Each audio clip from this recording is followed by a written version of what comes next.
고위공직자 범죄수사처가 고발 사주 의혹의 핵심 피의자 손준성 대구고검 인권보호관을 오늘 다시 소환합니다. 고발장 작성자와 전달 경로를 특정할 물증 제시가 관건인데 최근 수사에 착수한 판사 사찰 문건 사건도 조사 대상에 포함될 것으로 보입니다. 나혜인 기자입니다. 공수처가 손준성 검사를 피의자 신분으로 다시 불러 조사합니다. 지난 2일 13시간 남짓 진행한 첫 조사 이후 8회 만입니다. 손 검사는 지난해 4월 대검찰청 수사정보 정책관으로 일하며 부하 직원들에게 여권 인사를 향한 고발장 작성을 지시하고 이를 국민의힘 김웅 의원에게 전달한 혐의를 받습니다. 텔레그램 속 손준성 보냄을 근거로 최초 전송자를 손 검사로 특정한 공수처는 첫 조사에서 경위와 의도를 집중적으로 추궁한 것으로 전해졌습니다.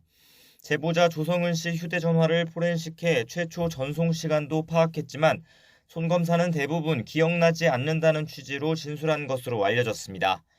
의혹의 핵심인 고발장 작성자와 김웅 의원까지 전달 경로를 특정하지 못해 누군가 민원성으로 보내온 걸 반송했을 수 있다는 논리도 못 넘은 것으로 파악됐습니다. 당시 검찰총장이었던 윤석열 후보의 관여 가능성을 확인하고자 대검 수사정보정책관실의 업무 구조도 따져 물은 것으로 전해졌지만 손 검사 혐의를 구성하지 못하면 윗선 수사는 어려운 상황입니다. 결국 2차 조사의 성패는 최근 여러 차례 추가 압수수색한 대검 감찰부 등에서 얼마나 새로운 물증을 확보했느냐가 좌우할 것으로 보입니다.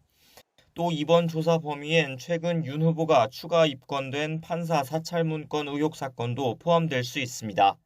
지난달 서울행정법원은 검찰총장 재직 시절 해당 의혹으로 윤 후보를 징계한 법무부 처분이 적법했다며 당시 손 검사가 윤 후보 지시를 받았다고 판결했고 공수처도 앞서 기각된 손 검사 구속영장에 이런 내용을 적었습니다. 하지만 해당 의혹 역시 손 검사가 순순히 인정할 가능성은 크지 않아 보입니다. 공수처 첫 소환 뒤엔 조사 과정에서 인권 침해를 당했다며 국가인권위원회에 진정을 내고 장외 신경전도 폈습니다. 공수처는 공식 입장을 내진 않았지만 내부적으론 불쾌한 기색도 엿보이는데 2차 조사 역시 치열한 공방이 오갈 것으로 전망됩니다. YTN 나혜인입니다.